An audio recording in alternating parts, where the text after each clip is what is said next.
Hola. Mi marido llevaba siéndome infiel 4 años. Cuando descubrí la verdad, mi madre me dijo que fingiera no saber nada.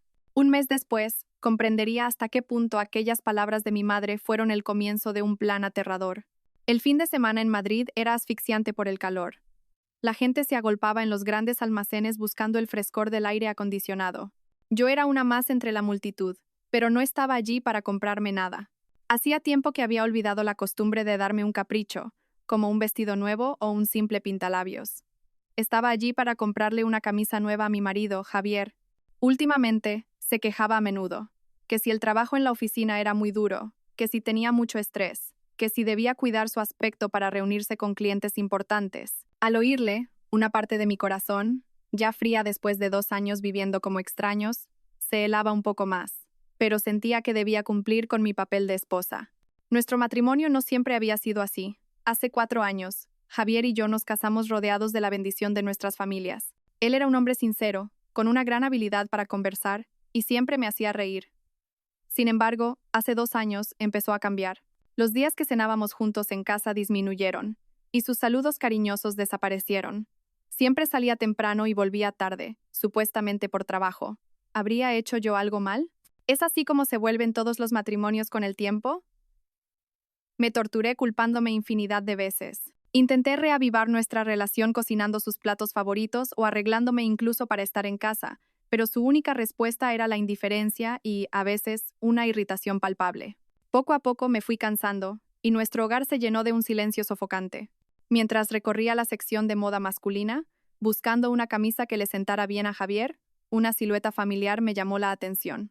En la sección de moda de mujer y artículos para bebé, justo enfrente, había un hombre.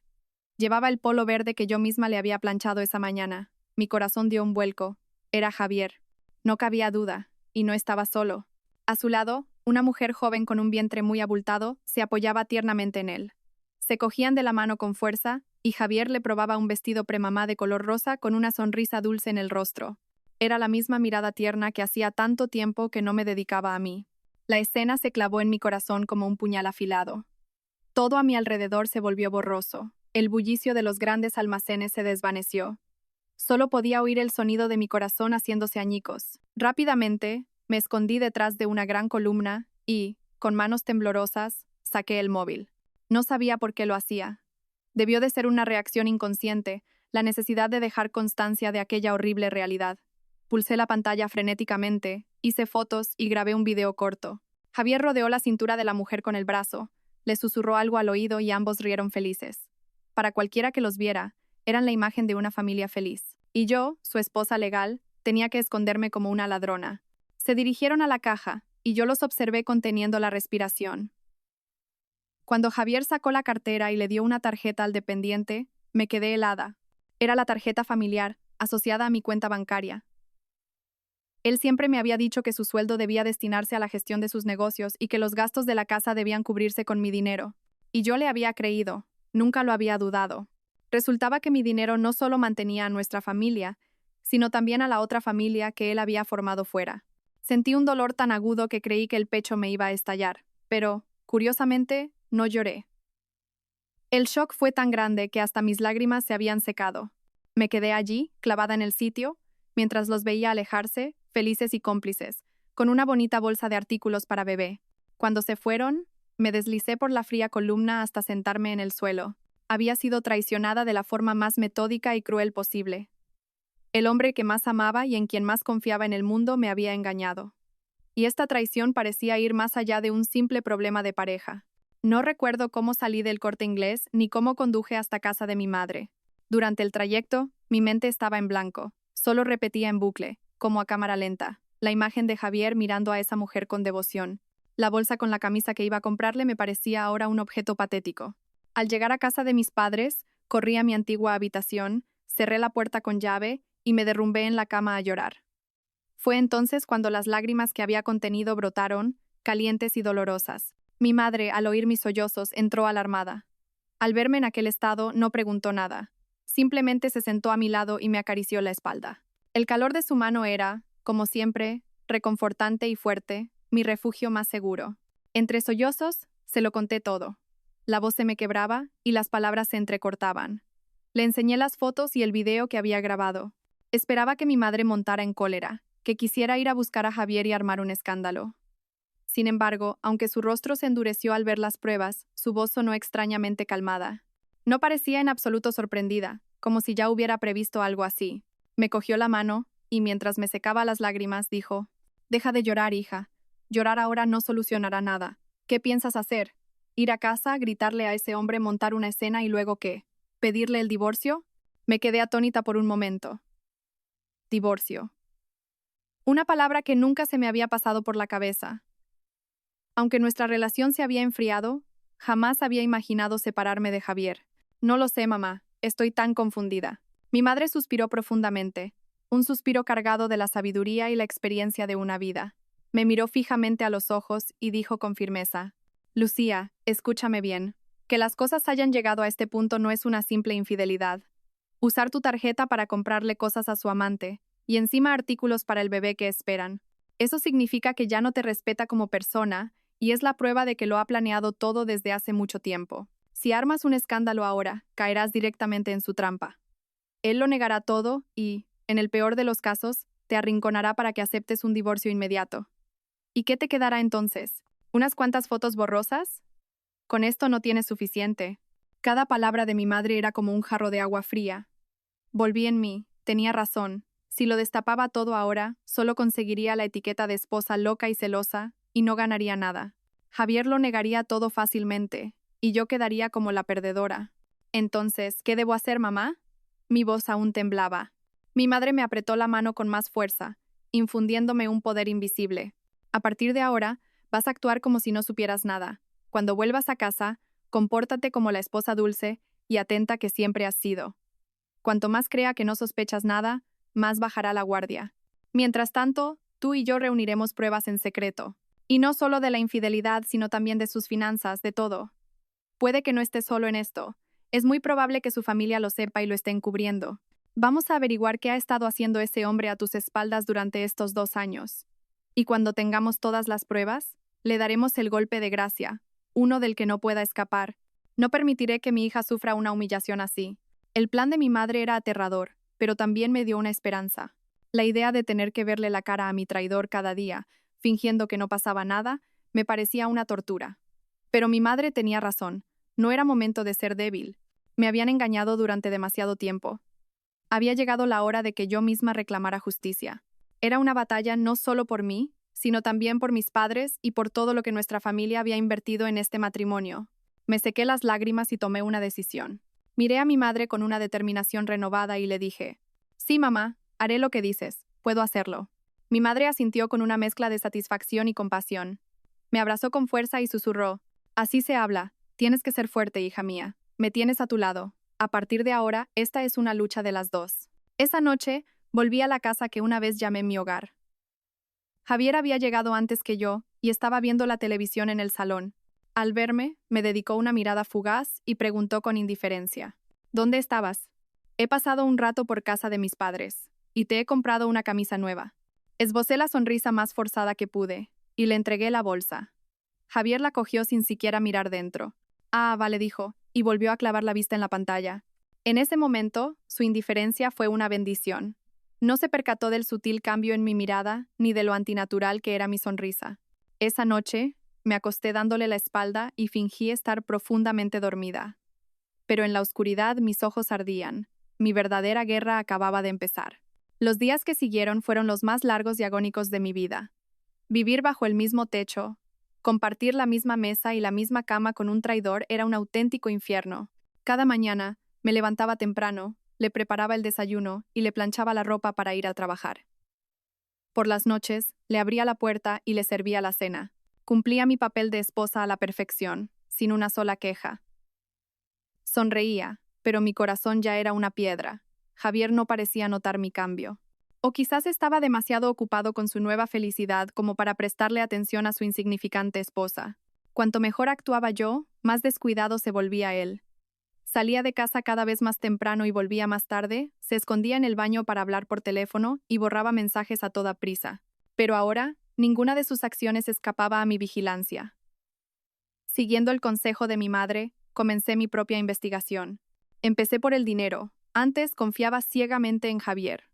Él me daba una cantidad mensual para los gastos de la casa y decía que el resto lo destinaba a ahorros e inversiones. Jamás le pregunté por su sueldo o sus primas. Ese fue mi mayor error. Comencé a revisar todos los extractos bancarios de los últimos 2 años, tanto de nuestra cuenta conjunta como de la mía personal. Me senté en el despacho durante horas, comparando cifras, hasta que descubrí algo extraño. Hacía aproximadamente un año, Javier había sido ascendido y su sueldo casi se había duplicado. Lo sabía porque una vez le oí presumir de ello por teléfono con un amigo. Sin embargo, el dinero que me daba cada mes no solo no había aumentado, sino que incluso había disminuido en varias ocasiones con excusas como la empresa va mal o han recortado las primas. ¿A dónde había ido a parar toda esa diferencia? Anoté cada cifra y fecha sospechosa en una libreta. Cuanto más calculaba, más se me helaba la sangre. El dinero desaparecido en esos 2 años no era una cantidad pequeña. Daba de sobra para comprar un apartamento pequeño. A continuación busqué la manera de revisar su teléfono móvil, lo cual era mucho más difícil, ya que Javier era muy precavido y casi nunca se separaba de él. Pero la oportunidad llegó. Una noche, lo dejó sobre el escritorio para ir a ducharse. El corazón me latía a 1000 por hora. Rápidamente, cerré la puerta de la habitación con pestillo y cogí el teléfono. Por suerte, no había cambiado la contraseña. No tenía mucho tiempo. Salté los mensajes y las aplicaciones de chat, que seguramente estarían vacías, y fui directa a los contactos. Eché un vistazo rápido, pero no había ningún nombre de mujer sospechoso. Entonces, un contacto con un nombre peculiar me llamó la atención. Señor García, Res, El Encinar. Pulsé para ver los detalles. Era un número que no estaba guardado en WhatsApp. Mi intuición me dijo que algo no cuadraba. ¿Por qué registrar el nombre de un cliente junto con el de una urbanización? El Encinar era el nombre de una de las urbanizaciones más lujosas y de nueva construcción en el barrio de Salamanca. Rápidamente, hice una foto al número con mi propio móvil. También revisé el historial de llamadas a toda prisa. El nombre Señor García, Res. El Encinar aparecía con una frecuencia increíble. Había días con más de 10 llamadas, algunas de más de 1 hora de duración. Las llamadas se concentraban sobre todo a la hora de comer y a altas horas de la noche. En ese momento, el sonido del agua de la ducha cesó. Sobresaltada, cerré la aplicación de contactos, borré el rastro de las aplicaciones recientes y dejé el teléfono exactamente donde estaba. Segundos después, Javier salió del baño. Aunque mi corazón seguía desbocado, fingí leer un libro como si nada. Esa noche, llamé a mi madre para contarle mi nuevo descubrimiento. No se te ocurra llamar a ese número, me dijo tras un breve silencio. Por ahora, déjalo estar. Y sobre esa urbanización, mañana acércate a verla. Pero ten mucho cuidado, que no te descubran bajo ningún concepto. De acuerdo. Y sigue reuniendo pruebas del dinero. Imprime todos los extractos y marca las partes sospechosas. Todo tiene que quedar documentado, o no tendrá validez en un juicio. Colgué el teléfono sintiéndome con nuevas fuerzas. El camino por delante era largo y oscuro, pero ya no estaba sola. A mi lado tenía a mi madre, guiándome paso a paso.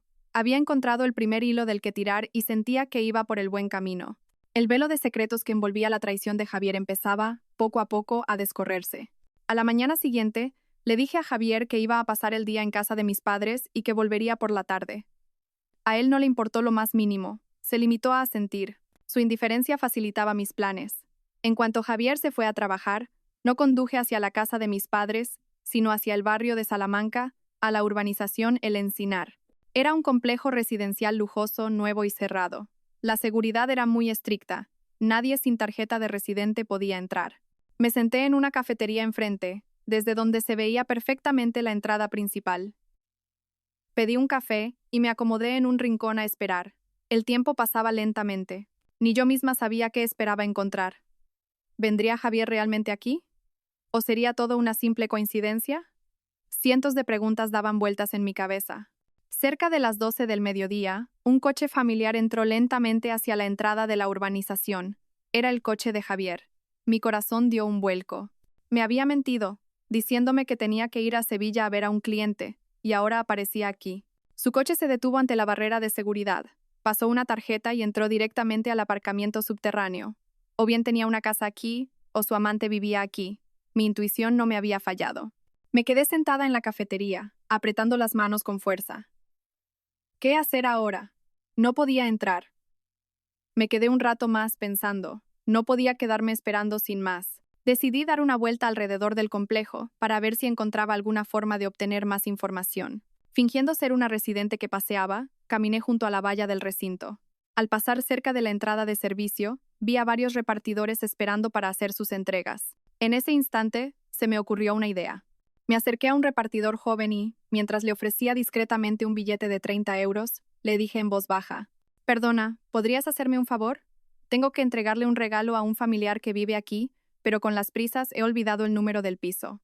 ¿Podrías comprobar, si no es molestia, en qué apartamento vive la persona de este número de teléfono?» Le enseñé la foto que había hecho al número del señor García, Res, El Encinar. El repartidor me miró con desconfianza, pero al ver el dinero en mi mano, dudó un poco. «Es que mi hermana acaba de dar a luz y está un poco desorientada», añadí rápidamente. «Quería darle una sorpresa, por favor». Pareció creerme. Asintió. Sacó su dispositivo y tecleó el número en el sistema interno de la aplicación de reparto. Un momento después, levantó la vista. «Sí, aquí está, señora. Este número pertenece a la propietaria del bloque B, 17 grado Cuera. Se llama Valeria. Valeria, un nombre precioso que ahora se me clavaba como una espina. Bloque B, 17 grado Ocuira. Por fin tenía la dirección exacta. Le di las gracias al repartidor, le entregué el dinero y me alejé a toda prisa. De vuelta al coche sentí una mezcla de rabia y una extraña euforia. Había encontrado su guarida. Residencial El Encinar. Bloque B, 17 grado Cuera. Sin duda, un piso de lujo carísimo. Todo el sueldo y las primas que Javier me había ocultado y robado habían ido a parar aquí. Con el fruto de mi sangre y mi sudor, él mantenía a otra mujer y había formado otro hogar. No arranqué el coche de inmediato. Me quedé sentada, mirando fijamente el imponente edificio del bloque B. Imaginé a Javier y a esa tal Valeria viviendo felices en un acogedor apartamento en algún lugar de ese edificio, comiendo juntos, charlando, preparando la llegada de esa pequeña vida. Mientras tanto, yo, su esposa legal, estaba aquí sentada, sola, masticando la traición y el dolor. Una oleada de rabia me invadió. Quise subir corriendo a ese apartamento, echar la puerta abajo y destaparlo todo. Pero entonces, la voz de mi madre resonó en mi cabeza. «Tranquila, no hagas ninguna tontería». Apreté el volante con fuerza y respiré hondo. Todavía no era el momento. Necesitaba pruebas más sólidas. Pruebas que nadie pudiera negar. Ese día, me quedé en el coche hasta bien entrada la tarde. Pasadas las 5, vi salir el coche de Javier del aparcamiento subterráneo. Se marchó, probablemente de vuelta a casa, a representar su papel de marido ejemplar.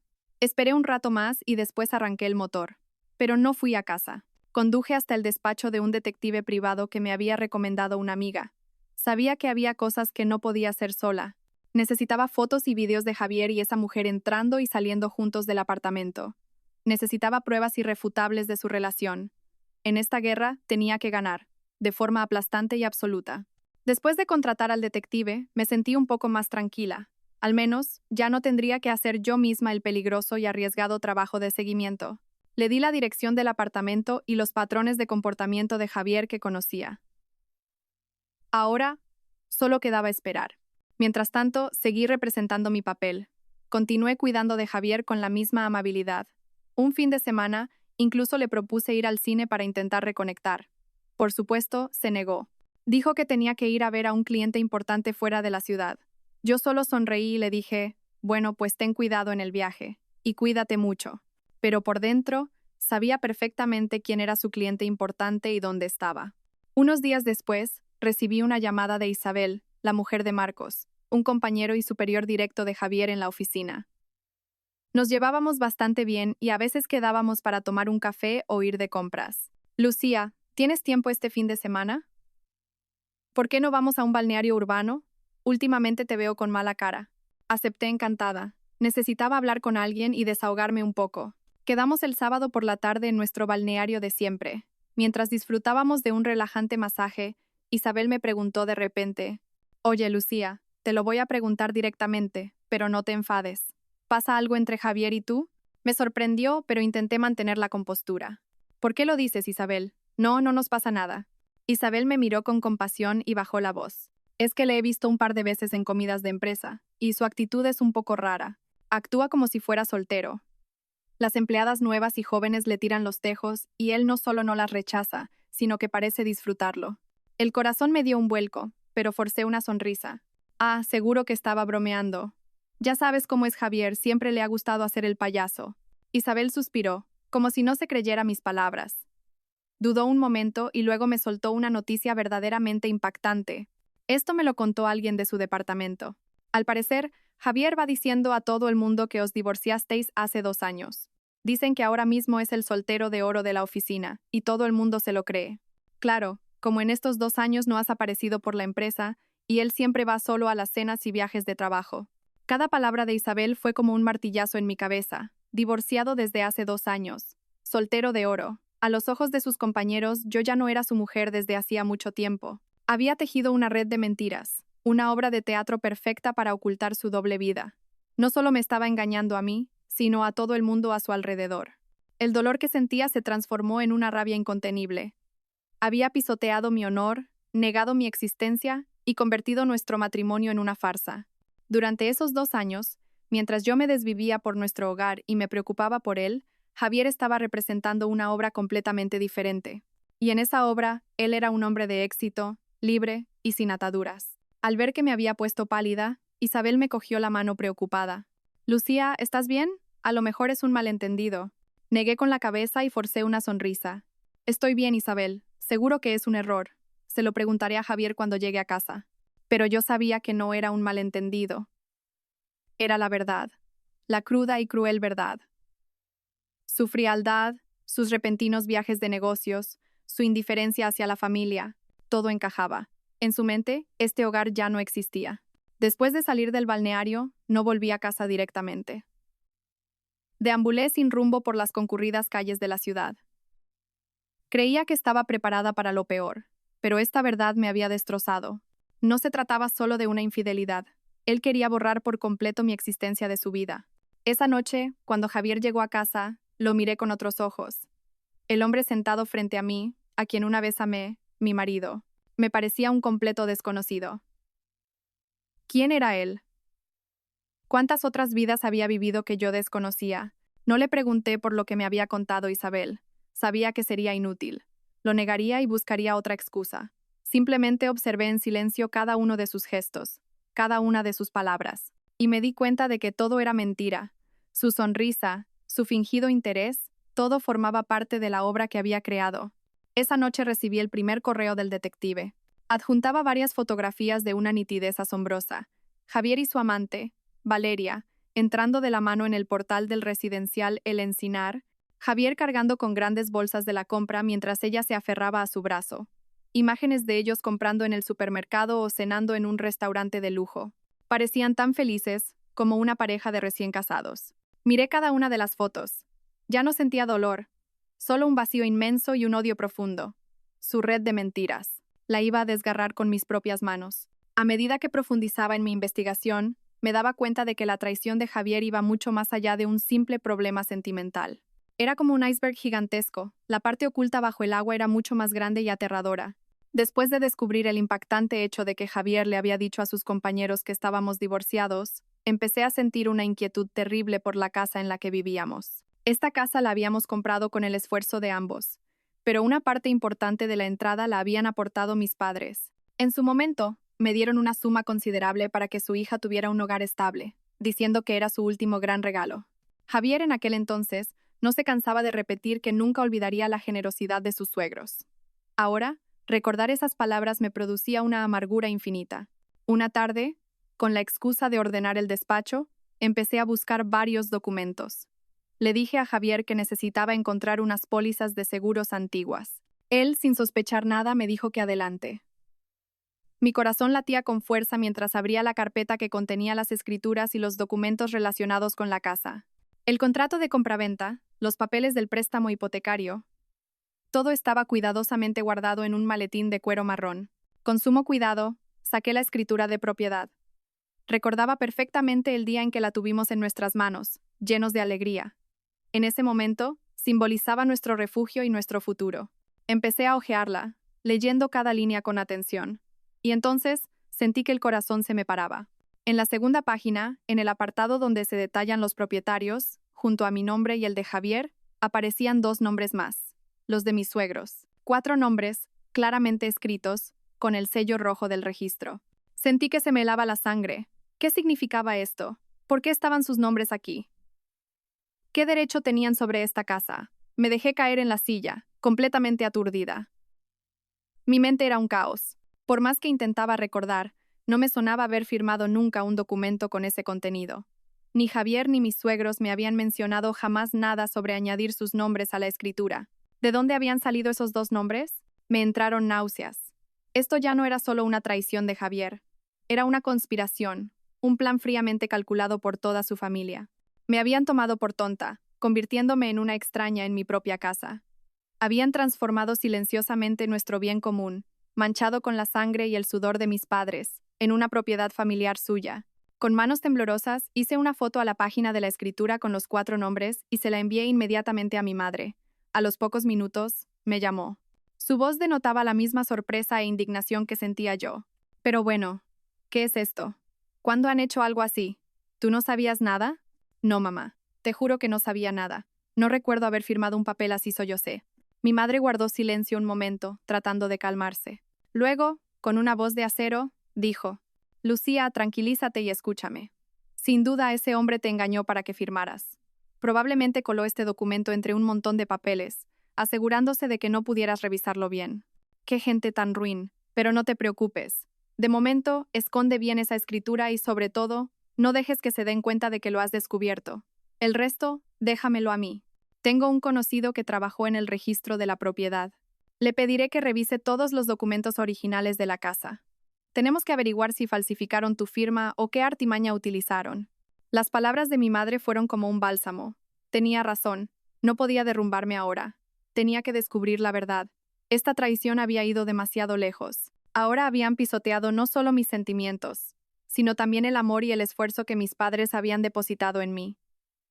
No solo querían robarme a mi marido, sino también mi casa. No iba a permitir que se salieran con la suya. Esa noche, Javier volvió a casa tan tranquilo, como si nada. Me preguntó si había encontrado las pólizas de seguro. Con una sonrisa gélida, le respondí: sí, las encontré. Estaban muy bien guardadas. Le miré fijamente a los ojos, intentando encontrar algún rastro del hombre al que había amado. Pero no quedaba nada, solo mentiras y cálculos. Él y su familia, juntos, habían tejido una red gigantesca para atraparme y arrebatármelo todo. Pero se equivocaban. La presa que creían tan fácil de cazar no iba a rendirse sin luchar. El shock del descubrimiento de la escritura aún no se había disipado cuando recibí un nuevo ataque, esta vez frontal. Una tarde, mientras revisaba las pruebas que había reunido, recibí una solicitud de amistad en una aplicación de mensajería de una cuenta desconocida. El nombre de usuario era Sole y la foto de perfil, un girasol. Normalmente no acepto a desconocidos, pero algo me impulsó a abrir su perfil. Mi corazón volvió a detenerse. El perfil de Sole estaba lleno de fotos de una mujer embarazada y feliz. Y esa mujer no era otra que Valeria, la amante de mi marido. Una foto en el balcón del apartamento del residencial El Encinar, con las luces de la ciudad de fondo. Otra en el coche de Javier, acariciándose el vientre con una sonrisa de satisfacción. Y la más dolorosa de todas, una foto con Javier. Ella apoyaba la cabeza en su hombro y ambos sonreían radiantes a la cámara. El pie de foto decía: nuestro bebé. Espero que nazcas sano y te parezcas mucho a papá. Mamá te va a querer un montón. La sangre me hirvió. Era una provocación descarada y directa. Quería que yo viera todo esto. Antes de que pudiera decidir si aceptar la solicitud, recibí un mensaje. Hola, Lucía. Soy Valeria. Miré las letras en la pantalla, atónita. ¿Cómo se atrevía a contactarme directamente? Recordando el consejo de mi madre, respiré hondo e intenté mantener la calma. No respondí, solo dejé el mensaje en visto. A los pocos segundos, llegó otro. Sé que ya sabes lo nuestro. No quiero ocultártelo. Javier y yo nos queremos de verdad. Él me dijo que lo vuestro se había acabado hace mucho tiempo, solo que no encontraba el momento adecuado para decírtelo. Apreté el teléfono con tanta fuerza que se me marcaron las venas en la mano. Su tono, falsamente inocente pero descarado, me hizo querer estampar el móvil contra la pared, pero no lo hice. Sabía que esto también era una prueba. Hice captura de pantalla de todos los mensajes. Como no respondí, Valeria continuó su ataque. Esta vez, me envió una ecografía. Es nuestro hijo. Ya estoy de 5 meses y está muy sano. El médico dice que se parece a su papá. La rabia me subía por la garganta. Estaba usando a su hijo para atacarme. A mí, la esposa legal que no había podido tener hijos. Durante nuestros 4 años de matrimonio, habíamos deseado mucho tener un bebé. Pero Javier siempre lo posponía, diciendo que quería centrarse más en su trabajo. Ahora entendía que no era que no quisiera hijos, sino que no los quería conmigo. Durante los días siguientes, Valeria continuó atormentándome con mensajes y fotos. Fotos de Javier cocinando para ella. Videos de él acariciándole la barriga y hablándole al bebé. Presumía de los regalos caros que Javier le compraba, del futuro feliz que le había prometido. Su objetivo era evidente. Quería provocarme, hacerme perder los estribos para que fuera yo quien pidiera el divorcio. Así, ella se convertiría en la flamante vencedora. Le conté todo a mi madre. Cuando terminó de escuchar, soltó una risita sarcástica. Esa cría es joven e ingenua. ¿De verdad cree que vas a derrumbarte con una treta tan infantil? Deja que te envíe todo lo que quiera. Cuanto más silencio guardes, más nerviosa se pondrá ella. Haz captura de todo y guárdalo como prueba. En un juicio, esos mensajes demostrarán su carácter descarado y cruel. Pero es muy duro, mamá. Cada vez que veo sus mensajes, me cuesta contenerme. Piénsalo como si estuvieras viendo una obra de teatro cuyo final ya conoces. Observa con frialdad qué nueva escena representa. Cuanto más calmada estés, más control tendrás tú. ¿Entendido? Escuchando a mi madre, intenté recomponerme. Ya no sufría con las provocaciones de Valeria. Es más, empecé a sentir lástima por ella. Se creía la ganadora, pensando que había conquistado a un buen hombre y un hogar feliz, sin darse cuenta de que no era más que un peón en el plan de Javier y su familia. Un hombre capaz de tratar con tanta crueldad a la esposa con la que compartió 4 años de su vida, algún día le haría lo mismo a ella. No respondí a ninguno de sus mensajes ni la bloqueé. Simplemente, como una espectadora silenciosa, seguía acumulando pruebas para el contraataque final. Creía que la desfachatez de Valeria se limitaría a presumir de su amorío y su embarazo, pero me equivocaba. Un día, me envió un mensaje cuyo contenido me dejó absolutamente perpleja.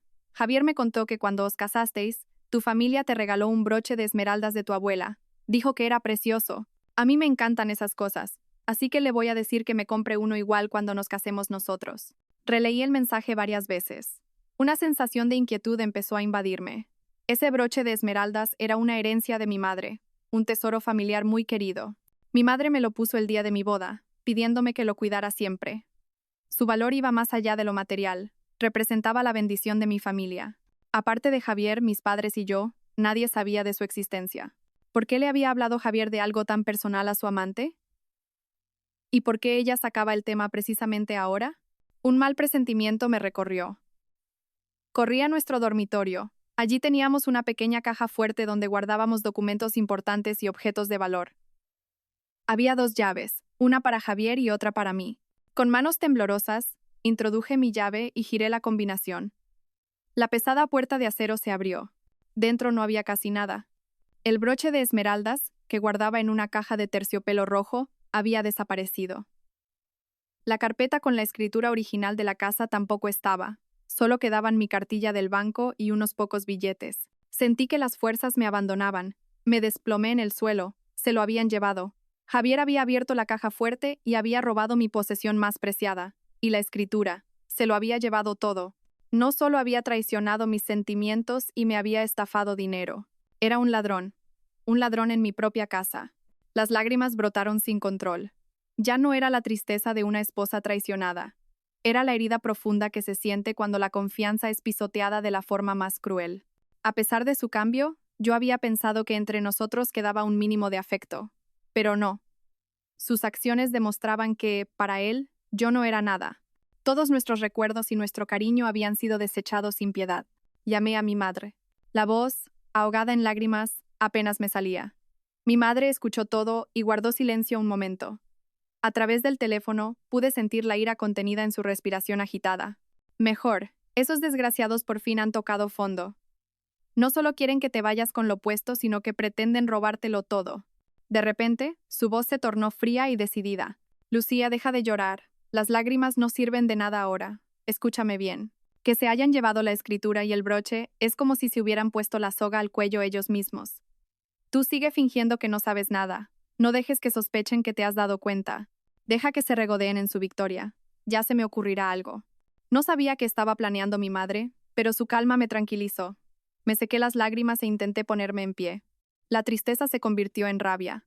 La debilidad, en una voluntad de acero. Lo que me habían quitado, se lo iba a devolver multiplicado. Ya no sentía nada por este matrimonio. Lo único que deseaba ahora era justicia. Justicia para mí y para mi familia. Miré la caja fuerte vacía y juré en silencio. Javier, y vosotros, su familia. Disfrutadlo mientras podáis. Vuestro tiempo de felicidad no durará mucho más. Tras el shock del robo del broche y la escritura, seguí el consejo de mi madre y no di ninguna señal de saber la verdad. Mi actuación fue tan perfecta que a veces me daba asco a mí misma, pero cada vez que recordaba la caja fuerte vacía, mi odio se avivaba. Mientras tanto, mi madre se puso en marcha. Tenía una amiga de toda la vida cuyo marido había trabajado en el registro de la propiedad. Aunque ya estaba jubilado, aún conservaba contactos. Mi madre fue a verle y le expuso la situación con astucia, diciendo simplemente que había una irregularidad en la escritura de la casa de su hija y que quería confirmar si había habido algún error. Unos días después, el amigo de mi madre la llamó. La información que le dio confirmó nuestras peores sospechas. He estado mirando, y es cierto que los nombres de los padres de tu yerno se añadieron a la escritura de la casa de tu hija. El trámite se realizó hace casi un año. Mi madre, conteniendo la rabia, preguntó: «Entonces, ¿los documentos estaban firmados por mi hija y mi yerno?» Hubo un silencio al otro lado de la línea, y luego la respuesta: «Por supuesto. Según la ley, para cambiar la titularidad de un bien ganancial, ambos cónyuges deben comparecer ante notario y firmar. En los archivos consta un documento notarial con las firmas de Lucía y su marido, Javier». Al oír esto, mi madre ató todos los cabos. Le dio las gracias a su amigo y colgó. Su rostro estaba frío como el hielo. Esa noche, cuando fui a su casa, me llamó a su despacho y me lo contó todo. Tal y como sospechaba, ese hombre te engañó para que firmaras los papeles, dijo con rotundidad. Hice memoria. ¿Había ocurrido algo especial hace casi un año? Fruncí el ceño, concentrándome. Y entonces, un vago recuerdo afloró. Mamá, ya me acuerdo. Por esa época, Javier me trajo un taco enorme de papeles para que los firmara. Me dijo que eran para un préstamo preferencial para empleados de su empresa, para invertir en un proyecto interno. Me explicó que el papeleo era muy complejo y que había muchos sitios donde firmar, así que ya me había marcado con post-its todas las páginas donde tenía que poner mi firma. En ese momento, no sospeché nada. Tenía prisa para ir a trabajar y firmé sin leerlo detenidamente. Mi madre dio un golpe en la mesa. Maldita sea, ahí está. Ese canalla coló el consentimiento para añadir a sus padres entre ese montón de papeles y te engañó. ¡Qué hombre tan diabólico! Él y su familia lo planearon todo desde el principio. Al descubrirse la verdad, sentí una mezcla de rabia y autodesprecio por haber sido tan ingenua y confiada. Había firmado con mis propias manos el documento que me despojaba de mis bienes sin darme cuenta de nada. Su conspiración había sido increíblemente ruin y astuta. Se aprovecharon de mi confianza para apuñalarme por la espalda. ¿Y ahora qué hacemos, mamá? La firma es mía. ¿Cómo puedo negar que la hice?, pregunté angustiada. Mi madre me miró con agudeza. La firma es auténtica, pero el propósito de la misma fue un engaño. Esto es un caso claro de estafa y apropiación indebida. No te preocupes, no lo destaparemos ahora. Dejaremos que crean que su plan ha funcionado a la perfección. Mientras tanto, tenemos que reunir más pruebas de cómo te engañaron para que firmaras. ¿Recuerdas si había alguien más presente? ¿O conservas algún mensaje o correo que te enviara sobre ese supuesto préstamo? Negué con la cabeza. Estábamos solos en casa, y las cosas importantes siempre las hablábamos en persona, no por mensaje. Mi madre se quedó pensativa un momento. No te preocupes. Si no hay pruebas directas, buscaremos pruebas indirectas. Eso déjamelo a mí. Lo que tienes que hacer ahora es actuar con más calma, parecer más vulnerable e ingenua que nunca. Así, bajarán aún más la guardia y cometerán más errores. Salí de casa de mi madre con el corazón apesadumbrado, pero con las ideas más claras. La conspiración de esa familia de víboras había quedado al descubierto. Ya no era una víctima que temblaba ante una vaga sospecha. Sabía perfectamente quiénes eran mis enemigos y cuál era su objetivo. Lo querían todo, y yo no iba a darles nada. Esta batalla ya no era solo para recuperar mis bienes, sino para restaurar mi honor y la justicia que me habían arrebatado. La familia de Javier parecía no tener ni idea de que mi madre y yo habíamos descubierto su plan para quedarse con la casa. Creyendo que todo iba según su perfecto plan, seguían actuando con total normalidad. Probablemente, al ver mi actitud callada y sumisa de siempre, Javier decidió poner en marcha una nueva trampa. Esta vez, el objetivo eran mis ahorros personales, y la trampa era mucho mayor. Últimamente, La actitud de Javier había cambiado drásticamente. Ya no era frío e indiferente, sino sorprendentemente amable y atento. Volvía a casa más temprano, a veces me traía flores e incluso se ofrecía a ayudar con las tareas domésticas. Rememoraba nuestros tiempos de noviazgo y hablaba del futuro que habíamos planeado juntos. Su actuación era tan perfecta que, si no hubiera sabido la verdad, probablemente me habría conmovido y habría creído que estaba sinceramente arrepentido. Pero no era el caso.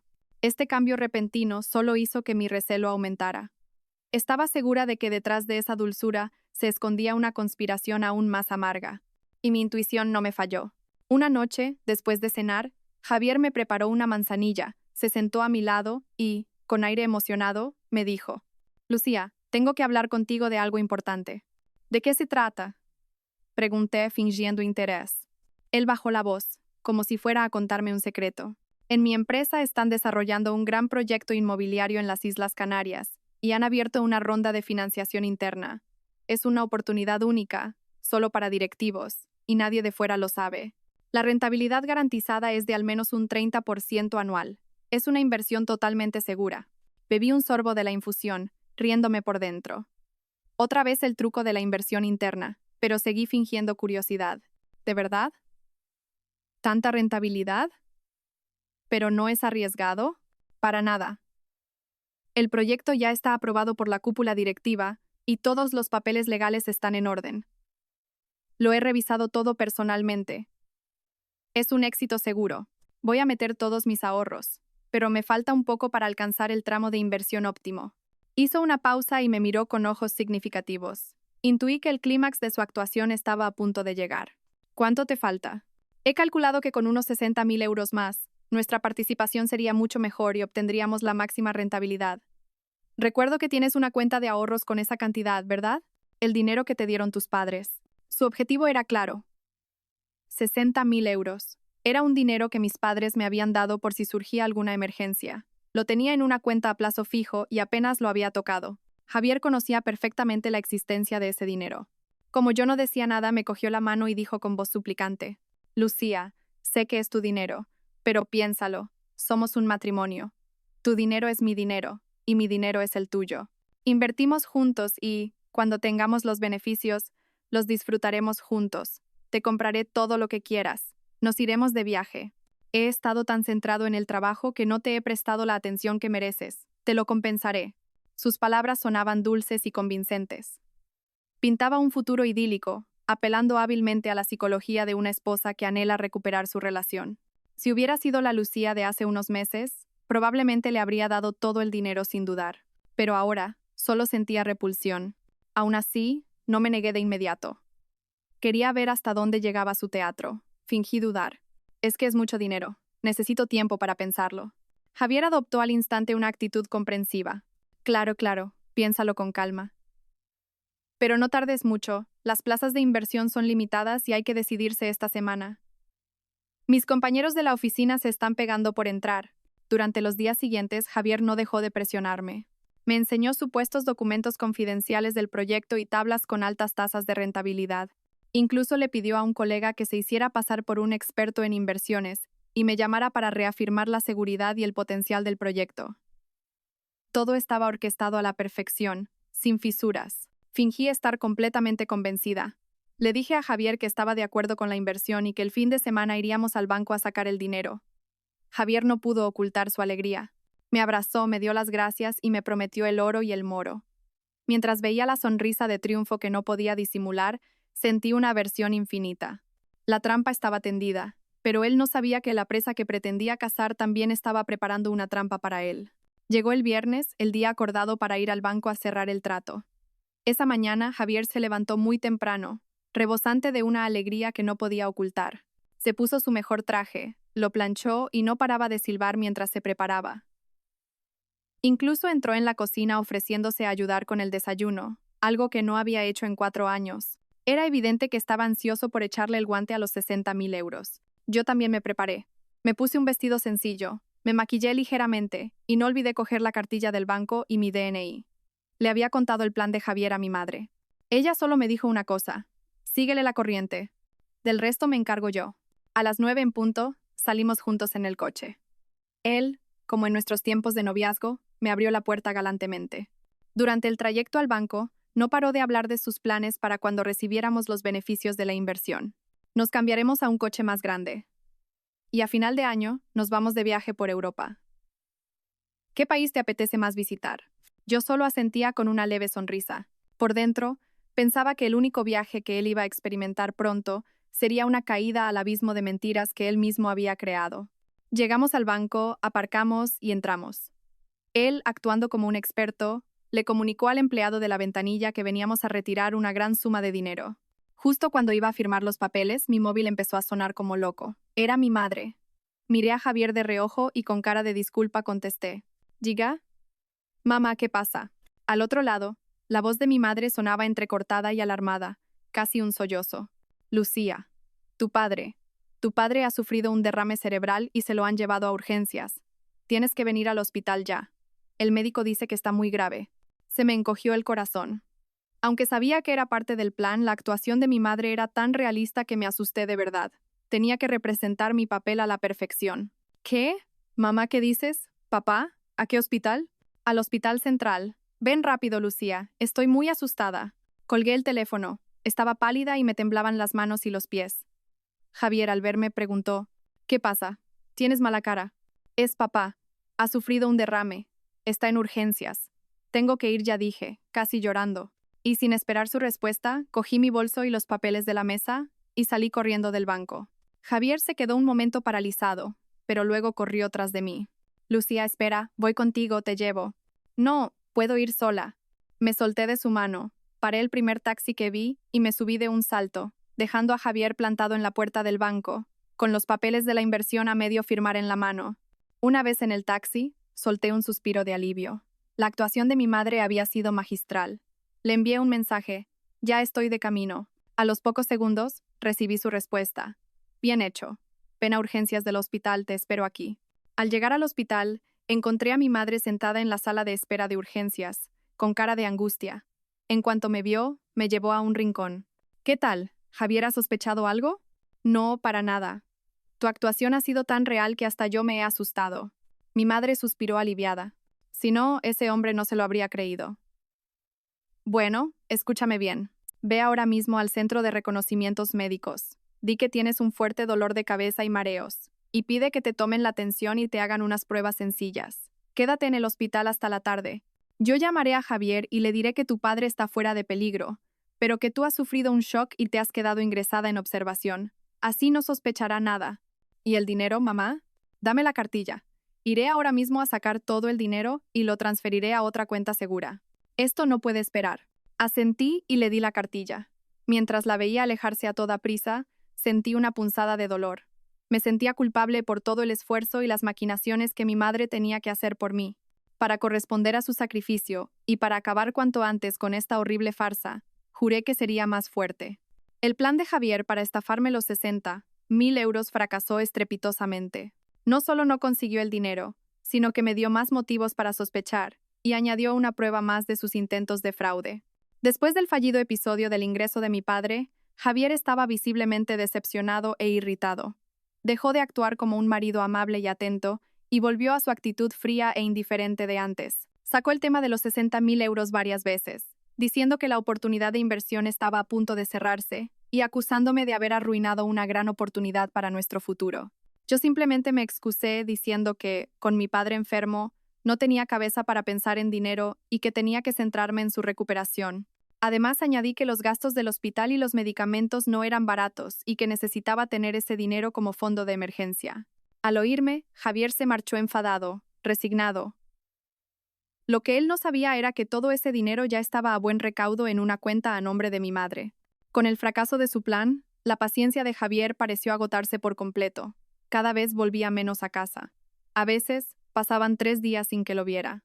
Decía que estaba de viaje de negocios, pero yo sabía que estaba en el residencial El Encinar, con esa mujer.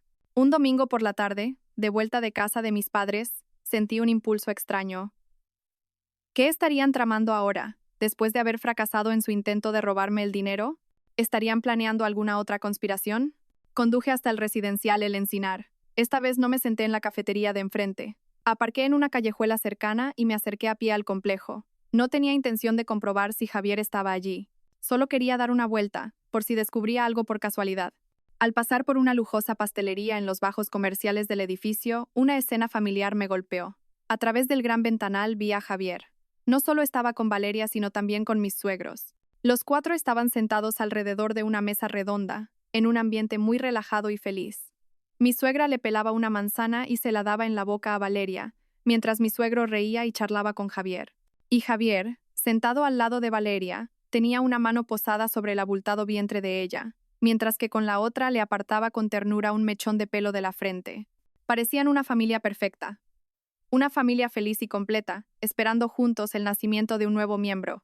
Yo me quedé congelada al otro lado del cristal, fuera de su círculo. Todos los sonidos a mi alrededor desaparecieron. No oía ni los coches ni las conversaciones de la gente.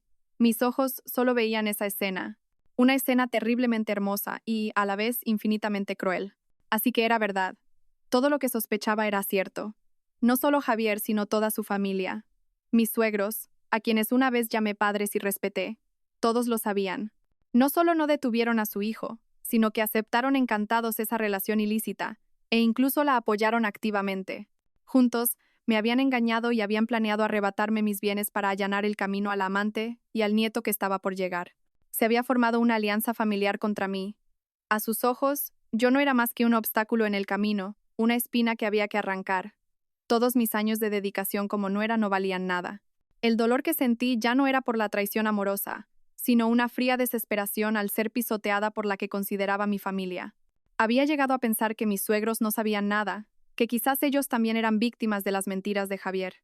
Pero no, eran cómplices, los cerebros detrás de todo. No lloré.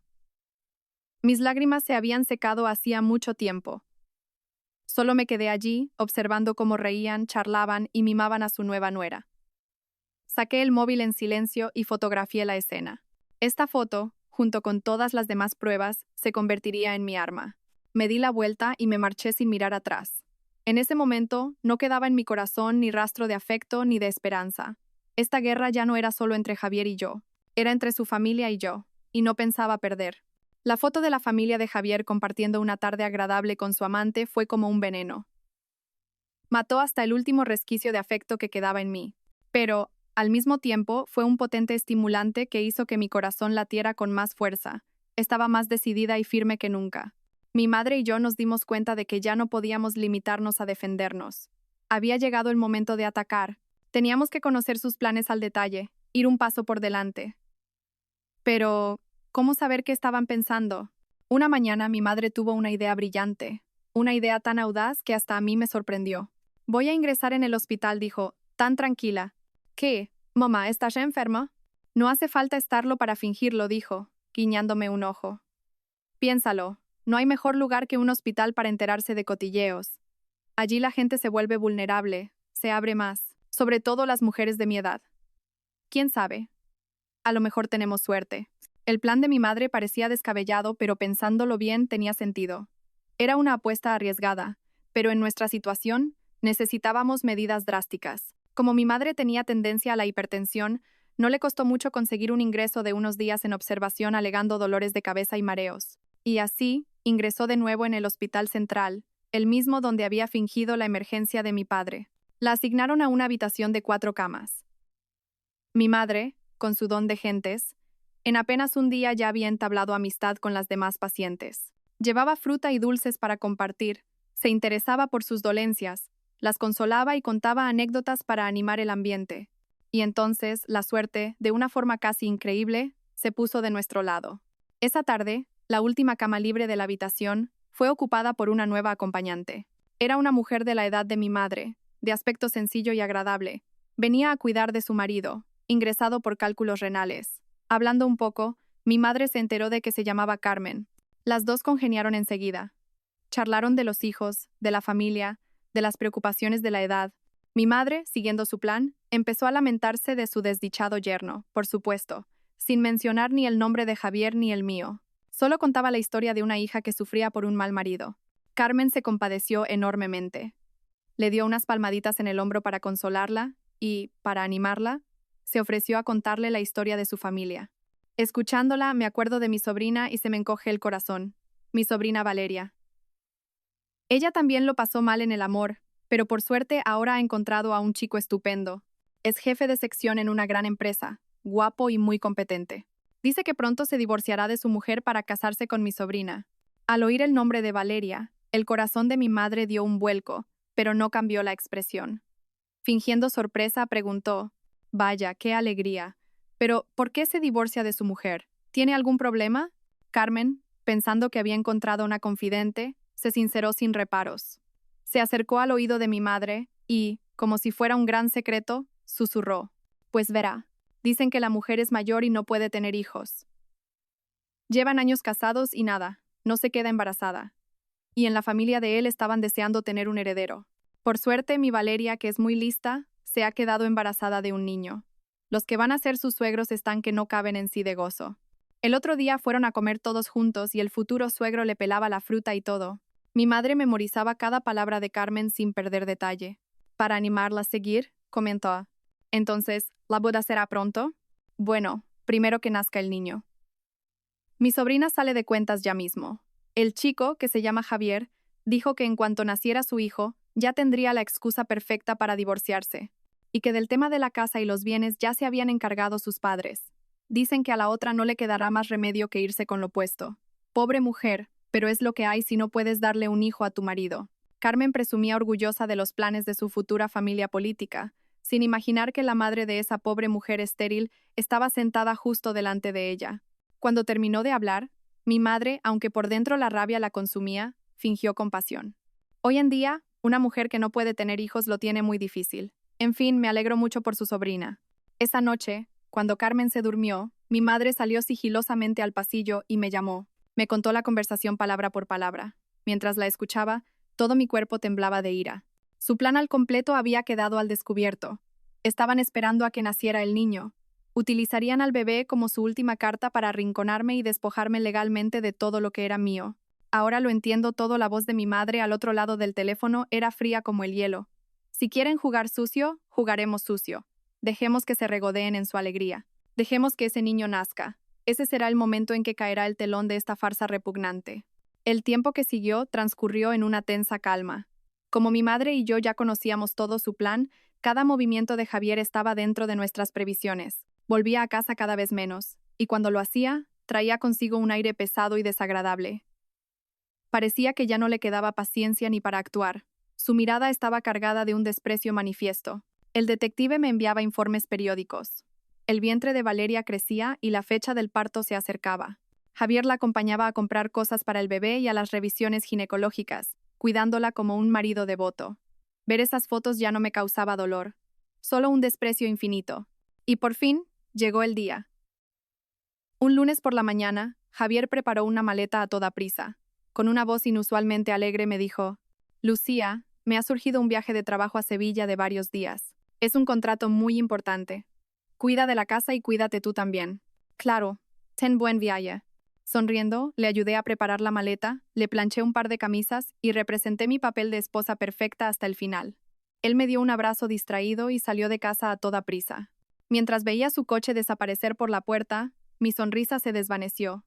Sabía perfectamente cuál era su contrato importante. Menos de una hora después, recibí un mensaje del detective. Sujeto no se dirige al aeropuerto. Se ha desplazado a la maternidad del Hospital de La Paz. El mensaje venía acompañado de una foto del coche de Javier en el aparcamiento del hospital. Ese día fue como ver una película en directo. Las actualizaciones con fotos y mensajes llegaban en tiempo real. Javier y sus padres, esperando en la sala de espera, nerviosos pero ilusionados. Unas horas después, otra foto. Javier con un bebé recién nacido y sonrosado en brazos, sonriendo de oreja a oreja. Sus padres, a su lado, no podían contener la alegría y el orgullo sin apartar la vista de su nieto. El mensaje decía: «Niño, 2 kilogramos, ambos sanos». Había nacido su hijo. El hijo que toda su familia ansiaba. La última y más importante carta de su plan por fin estaba sobre la mesa. Durante los días siguientes, Javier se quedó en el hospital. Me llamó para decirme que el trabajo en Sevilla se había complicado y que tendría que quedarse unos días más. Cada noche me llamaba y con voz cansada se quejaba del trabajo agotador y las reuniones interminables. «Estoy agotado, Lucía. Qué ganas de terminar esto y volver contigo». Mientras escuchaba sus mentiras, con la otra mano pasaba las fotos que acababa de enviarme el detective. Javier dándole el biberón al bebé, cambiándole torpemente el pañal, pelándole una manzana a Valeria. Toda la familia reunida en la habitación del hospital, riendo felices. Ese cruel contraste ya no me hería. Al contrario, reafirmaba mi determinación. Como siempre, le respondí con dulzura. Pobrecito, qué duro. Cuídate mucho. Aquí te espero. Cada una de mis palabras era como un alfiler clavándose en sus mentiras. Por supuesto, él no se daba cuenta de nada. Estaba disfrutando de la alegría de ser padre, inmerso en la felicidad de su nueva familia. No imaginaba que cada uno de sus actos y mentiras estaba siendo meticulosamente registrado, esperando el día en que todo saldría a la luz. Una semana después de su viaje de negocios a Sevilla, Javier volvió a casa. Fingía estar agotado por el trabajo, pero la alegría en sus ojos era incontenible. Me trajo una caja de yemas de Santa Teresa, diciendo que era un dulce típico de la zona. Las acepté con una sonrisa de agradecimiento, aunque por dentro me repugnaba su torpe actuación. Mi madre y yo sabíamos que, con el nacimiento del niño, no tardarían en actuar. Después de la casa y mis ahorros personales, su siguiente objetivo sería sin duda el dinero que quedaba en nuestra cuenta bancaria conjunta. Era un dinero que habíamos ahorrado juntos al principio de nuestro matrimonio. No era una fortuna, pero era una cantidad considerable. Tenemos que actuar antes de que ellos le echen mano, dijo mi madre con firmeza. Contacté inmediatamente con Elena, una amiga de la infancia que era subdirectora de la sucursal bancaria donde teníamos la cuenta conjunta. Quedé con ella en una cafetería tranquila y le conté toda mi situación. Al terminar de escuchar, Elena no pudo contener su indignación. No me lo puedo creer, vaya sinvergüenza él y toda su familia. No te preocupes, Lucía, yo te ayudo. Como cotitular, tienes todo el derecho a sacar el dinero. Mañana mismo lo arreglamos. A la mañana siguiente, me reuní con Elena en el banco.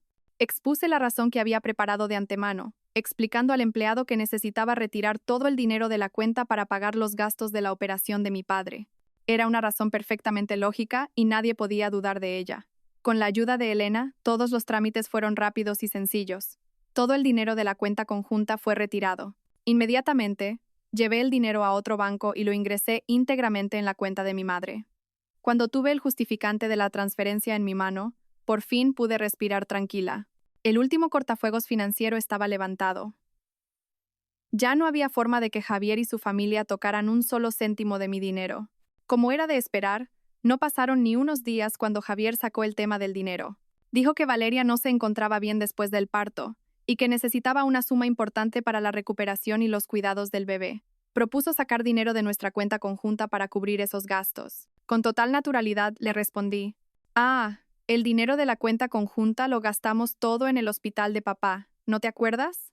La operación era urgente y costó mucho dinero». La cara de Javier se descompuso. Sacó el móvil a toda prisa y comprobó la cuenta. Al ver que el saldo era de apenas unos euros, su rostro se ensombreció. Me preguntó, casi gruñendo: «¿Por qué has sacado el dinero sin mi consentimiento?». Le miré fijamente a los ojos y con frialdad le respondí: «¿Y por qué tú usaste mi tarjeta sin mi consentimiento para comprarle cosas a tu amante? ¿Por qué robaste el broche de mi abuela y la escritura de mi casa sin decirme nada?». Mi padre se estaba debatiendo entre la vida y la muerte. ¿Acaso está mal usar nuestro dinero para salvarle la vida? Era la primera vez que le plantaba cara. Javier se quedó completamente descolocado. Como todo lo que yo decía era verdad, no supo qué responder y se limitó a balbucear. Furioso, dio un golpe en la mesa y se marchó, no sin antes soltar un «ya te arrepentirás». Intuía que el día en que me declarara la guerra oficialmente no estaba lejos, pero ya no tenía miedo. Estaba preparada. Solo esperaba que él mismo abriera el último acto de esta obra. Tal y como esperaba, la paciencia de Javier se agotó al no poder conseguir ni un céntimo de la cuenta conjunta. Ya no quería perder más tiempo conmigo. El momento que tanto él como su familia habían anhelado por fin había llegado. Había pasado un mes desde el nacimiento del niño.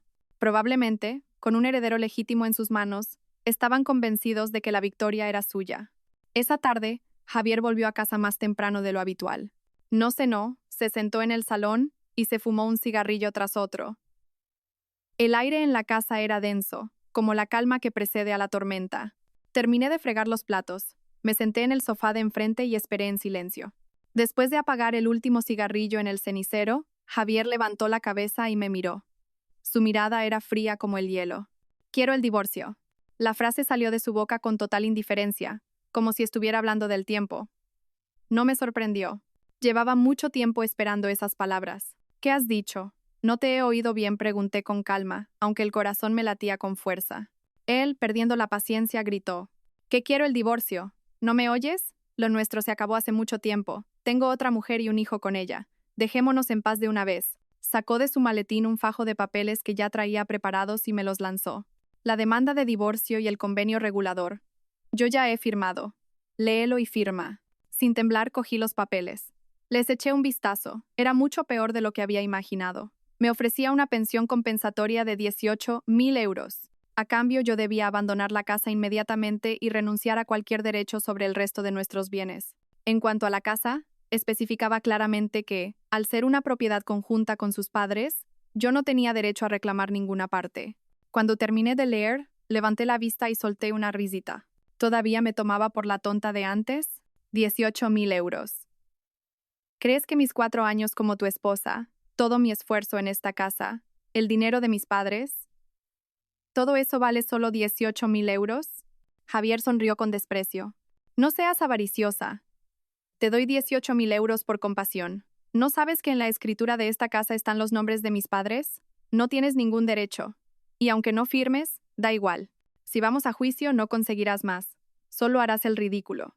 Estaba lleno de confianza, creyendo que todas las pruebas jugaban a su favor. Pensaba que yo no sabía nada de la sucia conspiración de su familia. Esperaba que yo llorara, le suplicara o montara una escena. Pero no hice nada de eso. Dejé los papeles sobre la mesa con calma. Y, mirándole fijamente a los ojos, con una serenidad sorprendente, le dije: «De acuerdo, firmaré». Javier se quedó atónito. Mi reacción había desbaratado por completo sus expectativas. No esperaba que yo aceptara tan fácilmente. ¿De verdad? Sí, asentí, pero antes de firmar tengo una pequeña petición. ¿Qué petición?, preguntó, receloso. Sonreí. Una sonrisa que probablemente no olvidaría en su vida. ¿Dónde vais a celebrar la fiesta de presentación de vuestro hijo? Me gustaría asistir. Al fin y al cabo, todavía soy tu esposa legal.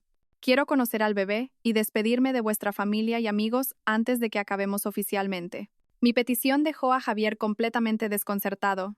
No podía imaginar mis intenciones, pero como yo había aceptado el divorcio tan dócilmente, debió de pensar que era un último y patético capricho de una mujer despechada.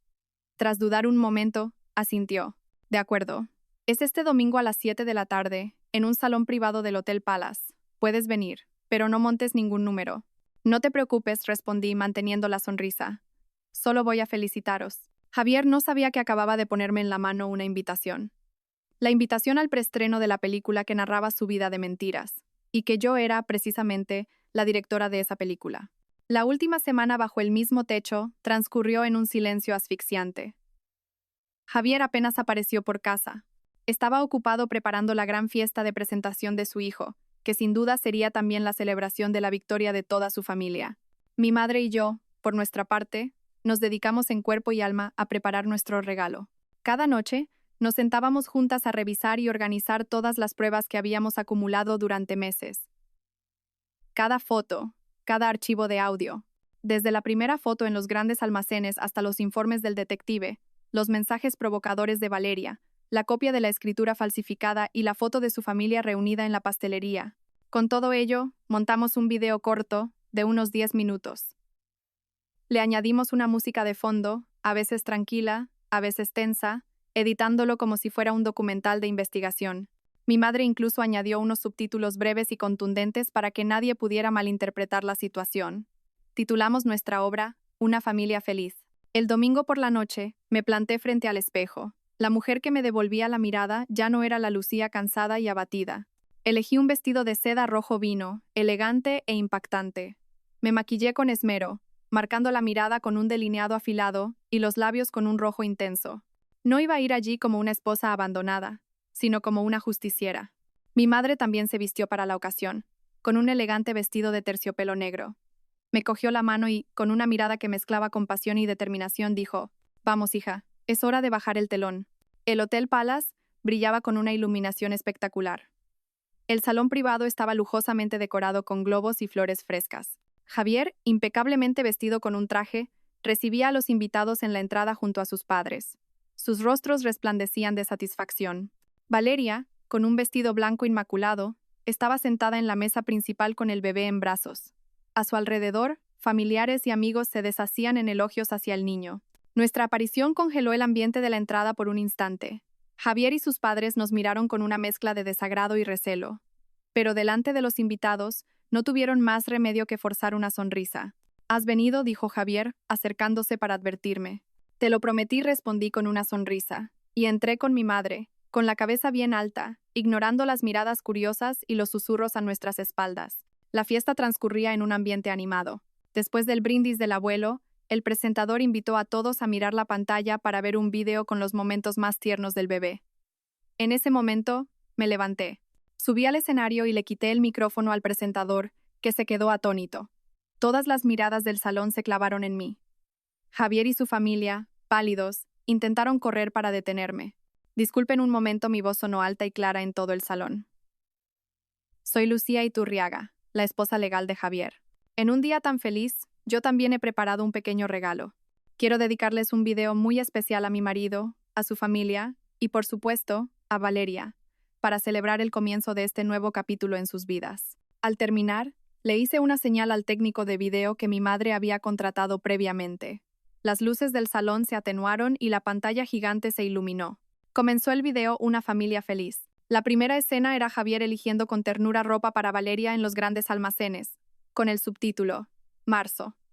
Mi marido me dijo que tenía una reunión con un cliente. Le siguieron innumerables fotos de él y Valeria entrando y saliendo del residencial El Encinar, comiendo juntos, haciendo la compra. Luego, la imagen de la familia al completo en la pastelería, mimando a Valeria, con el subtítulo Alianza Familiar. Los descarados mensajes de chat de Valeria aparecieron nítidos en la pantalla, y la copia de la escritura con los 4 nombres se amplió hasta ocupar todo el encuadre. Y para terminar, las fotos en el hospital. Javier, que me había dicho que estaba de viaje en Sevilla, sosteniendo feliz a su hijo secreto. El salón se quedó en un silencio sepulcral. Un silencio que primero se convirtió en susurros y luego en abierta desaprobación. La gente empezó a mirar a la familia de Javier con incredulidad. El rostro de Javier pasó del blanco pálido al rojo intenso. «Quita eso», gritó. «Quita esa basura ahora mismo». Corrió hacia el escenario para arrebatarme el micrófono. Pero ya era tarde. El video terminó con una foto del convenio de divorcio de 18.000 euros y un último subtítulo. «Este es el precio de mis 4 años de matrimonio y de todo lo que construí». Cuando las luces se encendieron, el caos se desató. Los gritos de la gente, los sollozos de Valeria, el desmayo de mi suegra. Los invitados, lanzando miradas de desprecio, empezaron a abandonar el salón a toda prisa. La fiesta de celebración se había convertido en un escenario trágico en cuestión de minutos. En medio de la confusión, mi madre y yo salimos del salón con calma. No miré atrás. No necesitaba ver su humillación. Yo había hecho lo que tenía que hacer. La obra había terminado. Y esto era solo el principio de la justicia. La tormenta que mi madre y yo desatamos en el Hotel Palace fue más devastadora de lo que imaginaba. Las imágenes del caos en la fiesta y los testimonios detallados de los invitados se difundieron por las redes sociales a una velocidad vertiginosa. La verdadera cara del soltero de oro Javier y su honorable familia quedó expuesta ante todo el mundo. Por supuesto, no se quedaron de brazos cruzados. Acorralados, contraatacaron de la forma más sucia y rastrera. A la mañana siguiente, antes de que me despertara, unos golpes frenéticos en mi puerta, acompañados de insultos, me sobresaltaron. Por la mirilla vi a Javier y a mis suegros, con el rostro desencajado por la rabia. Sabiendo que era inevitable, avisé primero a mi madre y a mi abogado, y luego abrí la puerta. En cuanto me vio, mi suegra se abalanzó sobre mí para abofetearme. «Víbora, ¿cómo te atreves a manchar el nombre de nuestra familia? ¿Quieres morir?» Como ya preveía algo así, di un paso atrás y esquivé el golpe. Javier y mi suegro también se acercaron, lanzando todo tipo de insultos y amenazas. Sostenían que yo, cegada por los celos, lo había inventado todo y había montado un teatro para destruir su honor. Su monólogo de agresiones solo se detuvo cuando llegaron mi madre y el abogado. La aparición de personas ajenas a la familia los cohibió. El abogado, con calma, les exigió que abandonaran mi casa, advirtiéndoles que, de no hacerlo, llamaría a la policía por allanamiento de morada y amenazas. Viendo que no tenían nada que hacer, los 3 se marcharon a regañadientes, no sin antes proferir una sarta de maldiciones. Pero eso fue solo el principio. Al no poder enfrentarse a mí directamente, comenzaron a atacarme por la espalda. Unos días después, en los foros de vecinos del barrio y en varias redes sociales, empezaron a aparecer publicaciones difamatorias sobre mí. Contrataron a gente para que inventara una historia completamente diferente. En esa versión, yo era una esposa derrochadora, infiel y que no cuidaba de su hogar. Decían que, como no podía tener hijos, me había vuelto una envidiosa. Incluso llegaron a afirmar que yo le había sido infiel primero, que Javier me había descubierto y que, para ocultar mi culpa, había decidido atacarle con mentiras. Las calumnias y los comentarios maliciosos se extendieron por todas partes, intentando convertir a la víctima en verdugo. Y no se detuvieron ahí. Recurrieron a tácticas aún más bajas. Aparecieron pintadas rojas en la puerta de mi casa y montones de basura maloliente en mi felpudo. Los vecinos empezaron a mirarme de otra manera. Cada vez que salía de casa, oía susurros a mis espaldas. Me quedé prácticamente aislada en mi propia comunidad. Aquellos días fueron terribles. Aunque creía estar preparada, enfrentarme a un ataque tan concentrado y sucio me agotó y me hirió profundamente. Hubo momentos en los que quise rendirme, pero en cada uno de ellos, mi madre estuvo a mi lado. Hija, no te rindas. Si están tan desesperados es porque tienen miedo. Como ya no tienen argumentos, recurren a estas bajezas. Nosotras, con calma, vamos a reunir pruebas de cada una de estas difamaciones y amenazas. El juez no cree en los rumores de Internet, solo cree en las pruebas. Las palabras de mi madre me dieron fuerzas de nuevo. Seguí su consejo y no entré en discusiones en las redes sociales. Simplemente, en silencio, hice captura de pantalla de cada publicación difamatoria y fotografié los destrozos en mi puerta. Todo el material fue entregado a mi abogado. La batalla legal oficial había comenzado, y me preparé para una lucha que sería mucho más dura, pero ya no tenía vuelta atrás. Más allá de recuperar mis bienes, tenía que luchar hasta el final para restaurar mi honor y el de mi familia. La batalla legal fue más larga y tediosa de lo que esperaba. El equipo de Javier contrató a un bufete de abogados de prestigio que rebatía con tenacidad cada una de las pruebas que presentaba, alegando que todo era producto de la edición malintencionada y la invención de una esposa celosa. La campaña de difamación en las redes sociales no cesaba. La presión de la opinión pública y de mis vecinos pesaba sobre mí. Mi abogado era competente y me aseguraba una y otra vez que ganaríamos, pero no podía evitar tener momentos de ansiedad y miedo. En mi momento más bajo, mi madre volvió a ser mi salvadora. Una tarde, mientras revisábamos los documentos del caso en su casa, de repente, sus ojos se iluminaron como si hubiera recordado algo crucial. Lucía. Me he acordado del altavoz inteligente. ¿El altavoz? Pregunté, extrañada. Sí, el que le regalé a tu suegro por su cumpleaños el año pasado. Un altavoz gris que funciona con la voz, para escuchar música. Él, como es un negado para la tecnología, solo lo usaba para oír las noticias.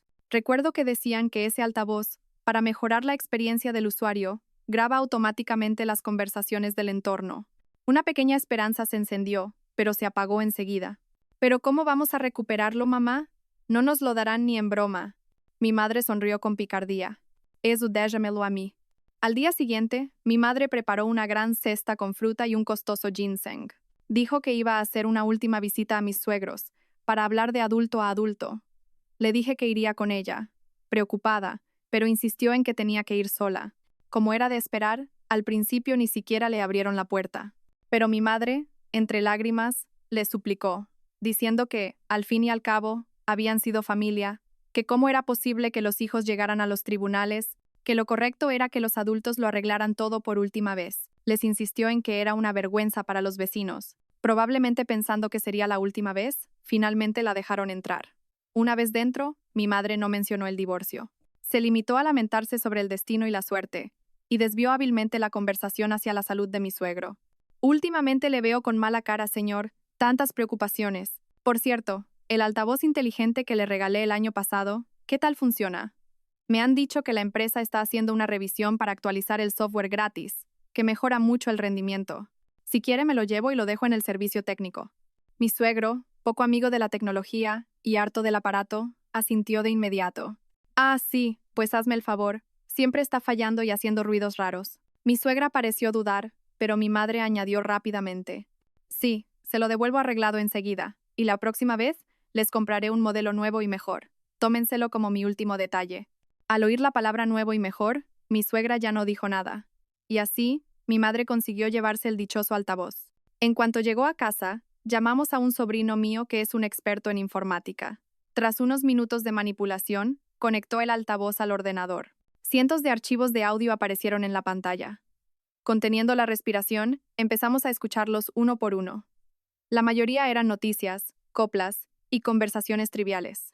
Cuando estábamos a punto de rendirnos, apareció un archivo que nos dejó a todos paralizados.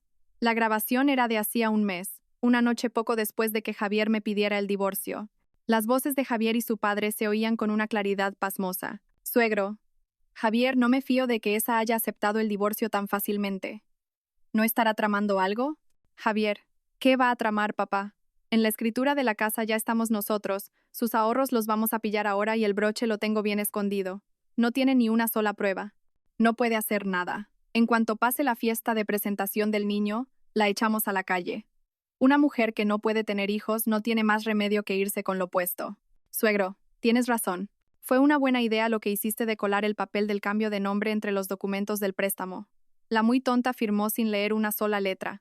Nos quedamos helados. Era eso. Era la confesión de sus propias bocas, la prueba irrefutable que nadie podría negar. Demostraba claramente toda su conspiración de estafa y apropiación indebida.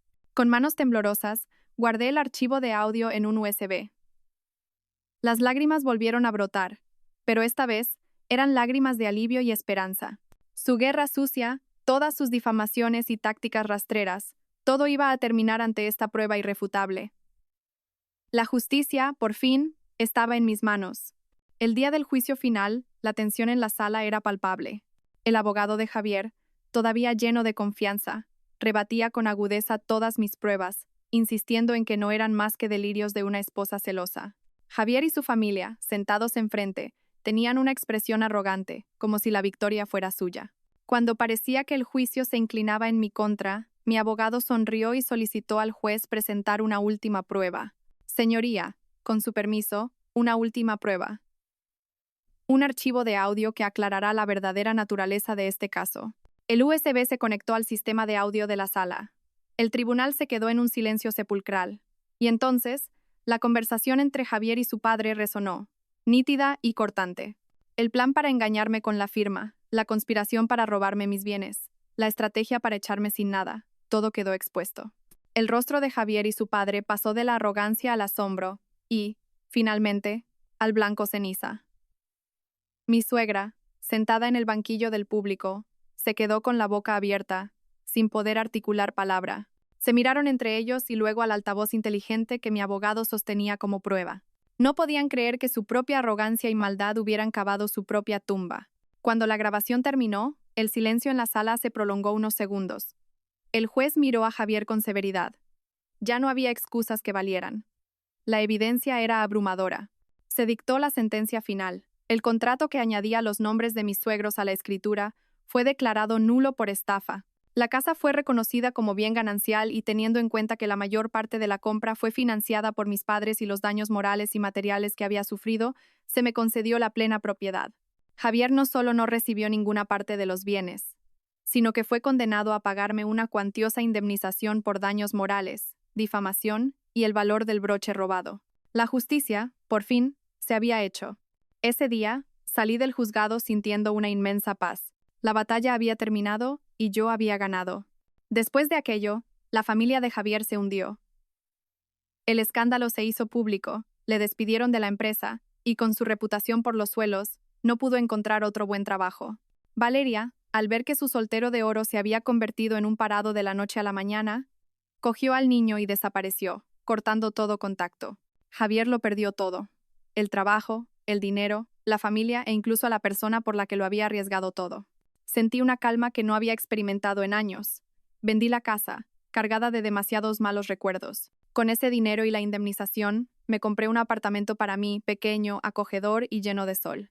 El matrimonio fallido me había quitado muchas cosas, pero también me había enseñado una lección muy valiosa. Me enseñó a ser fuerte, a protegerme y, lo más importante, a quererme a mí misma. Ya no era la mujer ingenua y débil del pasado. Con una parte del dinero que me quedaba, decidí hacer algo con sentido. Fundé una pequeña organización sin ánimo de lucro llamada Nuevos Comienzos, dedicada a ofrecer asistencia legal gratuita y apoyo psicológico a mujeres en situaciones similares a la mía. Quería ayudar a otras personas con mi historia y mi experiencia, para que nadie tuviera que volver a pasar por el dolor y la impotencia que yo sentí. Una tarde, de pie en el balcón de mi nuevo apartamento, contemplando el ajetreo de la gente, sentí una libertad y una paz totales. El pasado había quedado atrás. Había renacido de las cenizas de mi matrimonio. Una nueva vida, con un nuevo propósito, se abría de par en par ante mí. Gracias a todos por seguir. Espero que esta historia despierte su interés por los temas sociales. Si te conmueve, dale like, comenta, comparte y suscríbete a mi canal. Juntos difundamos energía positiva y protejamos la luz. Gracias.